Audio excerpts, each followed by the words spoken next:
तेल में दो इलेक्ट्रोलाइटिक घोल होते हैं जो एक दूसरे से अलग होते हैं। इस उदाहरण में पहला घोल जिंक सल्फेट है, दूसरा घोल क्यूप्री सल्फेट है। इस संयोजन को डैनियल सेल कहा जाता है।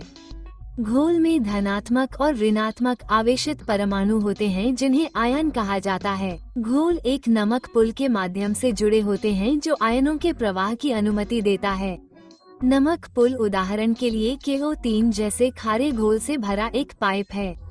नमक पुल के दोनों सिरों को एक ऐसी सामग्री से सुसज्जित किया जाता है जो आयनों के आदान प्रदान की अनुमति देता है। इसे डायाफ्राम कहा जाता है।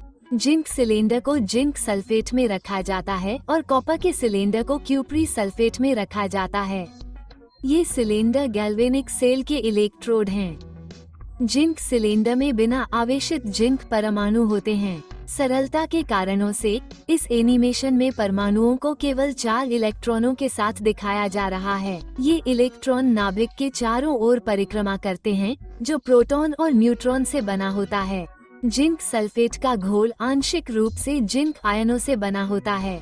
दरअसल जिंक आयन जिंक के परमाणु होते हैं जो धनात्मक आवेशित होते हैं क्योंकि उन्होंने 2 इलेक्ट्रॉन खो दिए हैं। हालांकि घोल के SO4 अणु ऋणात्मक आवेशित होते हैं, इसलिए यहाँ एक बहुत ही सरल व्याख्या दी गई है। सल्फर परमाणु केंद्र में पाया जा सकता है। ऑक्सीजन के 2 या 4 परमाणुओं में एक अतिरिक्त इलेक्ट्रॉन होता है। इस एनिमेशन में उन्हें काले रंग से रंगा गया है।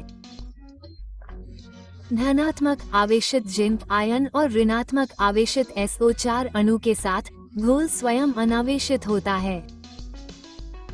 जिंक एक अभिक्रियाशील धातु है, इसलिए जिंक घोल के साथ तेजी से प्रतिक्रिया करता है। यानी जिंक परमाणु जिंक इलेक्ट्रोड पर इलेक्ट्रॉन खो देते हैं और जिंक आयन के रूप में घोल में प्रवेश करते हैं जो कि पहले बताए गए धनात्मक आवेशित होते हैं। इस प्रकार की रासायनिक प्रतिक्रिया को ऑक्सीकरण कहा जाता है। कॉपर इलेक्ट्रोड के लिए भी यही सच है। कॉपर परमाणु इलेक्ट्रॉन खोकर धनात्मक आवेशित कॉपर आयन बन जाते हैं।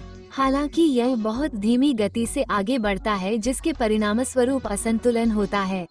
शुरू में दोनों इलेक्ट्रोड अनावेशित थे, लेकिन अब जिंक इलेक्ट्रोड में धीरे धीरे एक मजबूत ऋणात्मक आवेश बन रहा है।